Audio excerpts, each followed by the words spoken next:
Ама той стана басист като мене, а пак двама басиста ще се пречим. Двама басиста, Боже. Да не става в една група. Добре, аз само да питам, дали ще мога да ползвам за малко едната китара? Ще можеш ли?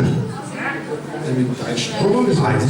Айде. Аз ще пробвам кохарката, защото електрическата, аз съм електроинженер, обаче с електрическата не знам дали ще мога да се справя. Добре. Той с кохарката не е много ясно, ама... Тя е като електрическата, но по-малко тиктоко.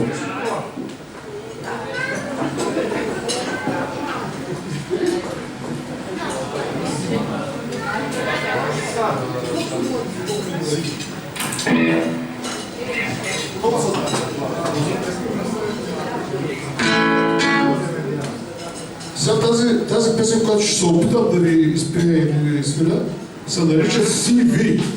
По-рано се нарича автобиография, обаче откакто сме в еврозоната, вече се казва CV.